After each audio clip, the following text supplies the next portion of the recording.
Morning மக்களே, என்னுடைய பசங்களுக்கு என்ன லஞ்ச் பாக்ஸ் பேக் பண்ணேன், காலைல என்ன பிரேக்ஃபாஸ்ட் கொடுத்தேன் அப்படின்றதுக்கு ஒரு வீக் டேல எடுத்த வீடியோ இது. எனக்கு அன்றைக்கி அதை போஸ்ட் பண்ண முடியல. ஆக்சுவலாக இது லாஸ்ட் தேர்ஸ்டே எடுத்தது. இன்றைக்கி இங்கே சாட்டர்டே ஈவினிங் ஆயிடுச்சு. சரி இப்போயாவது எடிட் பண்ணலாமேன்னு இப்போ தான் நிம்மதி உட்காந்து பண்ணுறேன். ஆக்சுவலாக சிக்கன் வாங்கும்போது எப்போயுமே போன்லெஸ் ஒரு 4-5 பீஸை நான் எப்போயும் எடுத்து வச்சுருவேன். எடுத்து இந்த மாதிரி குட்டி குட்டி பீஸாக பண்ணி ஒரு பாக்ஸில் போட்டு வச்சுருவேன்.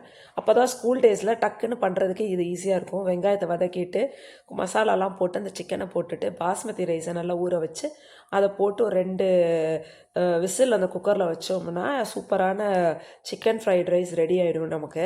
ஸோ அதோடு சேர்த்து இன்றைக்கி காலைல மல்லி சட்னி வச்சேன். மல்லி சட்னியும் அதாவது மல்லி, வரமிளகா, கடலை, வெங்காயம், தக்காளி, புளி அதெல்லாம் போட்டு அதை வதக்கி அதை ஒரு சட்னி அரைச்சாச்சு. இந்த பாருங்கள் 2-3 விசிலில் சூப்பரான சிக்கன் ஃப்ரைட் ரைஸ் ரெடி. பசங்களுக்கு ஆக்சுவலாக ரொம்ப பிடிக்கும்.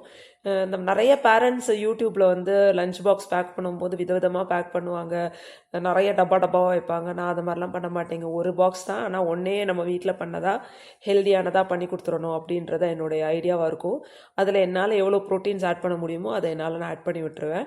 ஸோ காலையில் பிரேக்ஃபாஸ்ட்டுக்கு வந்து பெசரட்டும் மல்லி சட்னியும் வச்சு கொடுத்தாச்சு. ஸோ சாப்பிட்டு பசங்க கிளம்பிட்டாங்க. நான் ஃபஸ்ட்டெல்லாம் நிறைய இந்த பேரண்ட்ஸ் வந்து விதவிதமாக பாக்ஸ் பேக் பண்ணும்போது கொஞ்சம் கில்ட் கான்ஷியஸாக இருக்கும். நானும் அப்புறம் பண்ணலான்னு யோசித்து நிறைய ட்ரை பண்ணுவேன். ஆனால் வந்து மினிமலிசம் எவ்வளோ நல்லதுன்றதை நான் ரொம்ப பட்டு தெரிஞ்சுக்கிட்டேன்.